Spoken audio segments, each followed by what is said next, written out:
Welcome to another quick review from Ultimate DIY, and today we're going to review my DEWALT Expander PEX tool. Okay guys, I've had this unit for 3, 4, maybe even, probably about 4 years. Comes in this kit, very heavy duty. I always keep it in the kit. These things work really simple. Have nice little latches. And by the way, it does have a lock spot here. You can put a lock on it to lock it too, so people can't just open it up and get the tool out. Now, of course, they could grab the whole thing and run with it, but it's still a nice little feature. So you open up the unit, and this is basically what you've got. This is the manual. I still keep it in here with it. This is some of the lubricating grease. Every once in a while, you will lubricate this piece here, but I will give you a hint. Do not use too much of this. Just a little dab, probably about a half of a size of a dime, if even that much, because you will jam it up and you will cause problems. Okay, so don't use a lot of that. You just periodically need that. Now, this is a backup tip right here, and I'll tell you why I have that in a second. Because these tips are very heavy duty and you should not have a problem most of the time. It will work on any of the 20-volt batteries, and it'll even work on the flex battery if you are doing a whole bunch. So it would work like this. Now, I love the hook here. It's a very heavy duty hook so that you can hook things on really easily.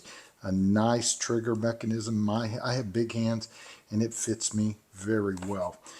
It does have a light that'll light up right here, and I'll show you that in just a second. I don't want to blind the camera right off. It's going to come with 3 different tips: the 1/2 inch, the 3/4, and the 1.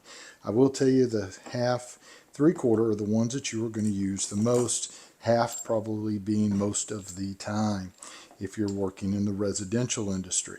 So all you do is you take this. It's a very heavy duty steel piece. It's not lightweight. And this is where it'll jam up if you use too much of the grease. It will actually jam the center piece up. But take it, slide it on, and it threads very easily, just like that. Now to operate, you're just going to simply pull down on the trigger. And you can see the little rod come out and this moves out. And what it does is that's going to keep popping your expansion rings open, and then you will take and place it on your fitting. Just like that. Now, I told you I would explain why I have an extra one. You want to be very careful when you're using this unit if you have a fitting very close to your PEX. So, in other words, you don't want to use a small piece of PEX. There's multiple reasons you don't want to do that. One, the manufacturer tells you not to do that. But the second reason is if you accidentally get this inside of your fitting, you will break it, which is what I did here. That is the only problem I've ever had with this, and it was my fault, not the tool. So overall, a great tool, should last you for years. And if you're wanting to install PEX-A, ProPex, be sure you get yourself a DEWALT ProPex tool. I hope this helps, and we will see you guys on the next one.